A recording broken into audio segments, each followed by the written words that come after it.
Ubusobanuro bw'izina Jean-Marie Vianney n'ibimuranga n'imiko n'imitwarire n'ibyamamare bitwa iri zina Jean-Marie Vianney. Jean-Marie Vianney, Jean-Marie Vianney, uzwi cyane nka Mutagatifu Yohani Maria Vianney. Ni umutagatifu umugatolika wamenyekanye cyane kubera ukwiyegurira Imana, kwakira bikuza ibyaha no kuba urugero rwiza rumupadiri mwiza.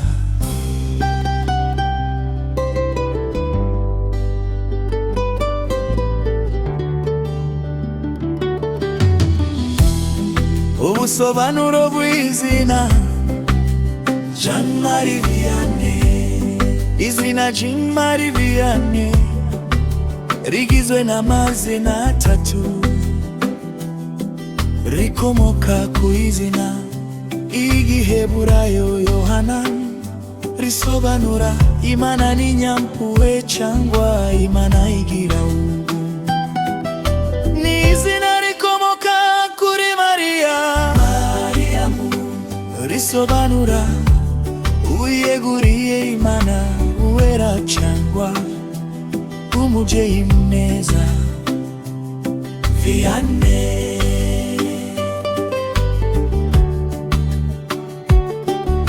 ni izina ry'umuryango w'Abafaransa, rigira ibisobanuro bimbice mu ndimi nyinshi, aho ubona izina ry'umuryango.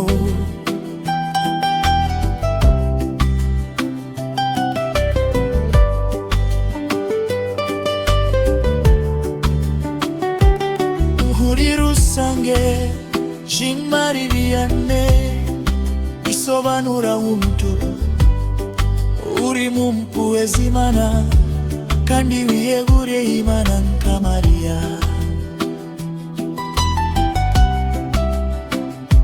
Ibiranga abantu bitwa Jean-Marie Vianney, abantu bafite iri zina bakunze kurangwa n'ibi bikurikira: akwicisha bugufi, iri gukunda gusenga no kwegera Imana,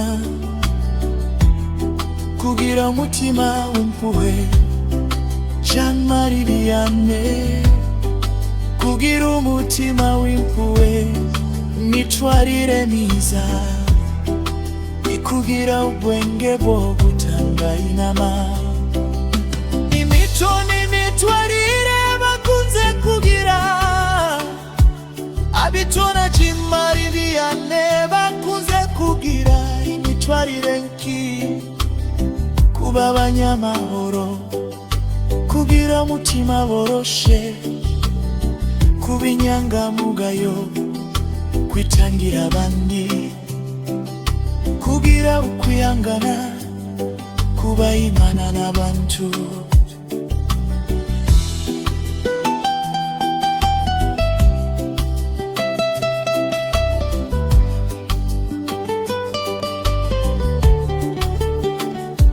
Ibintu byamamaye kubitwa iri zina, izina Jean-Marie Vianney ryamamaye cyane kubera kubupadiri niyogeza butumwa, kwakira bikuza ibyaha, kuba urugero rw'abapadiri, ubuzima bwo kwiyegurira Imana. Niyo mpamvu Mutagatifu Jean-Marie Vianney afatwa nka umurinzi w'abapadiri bo ku isi yose.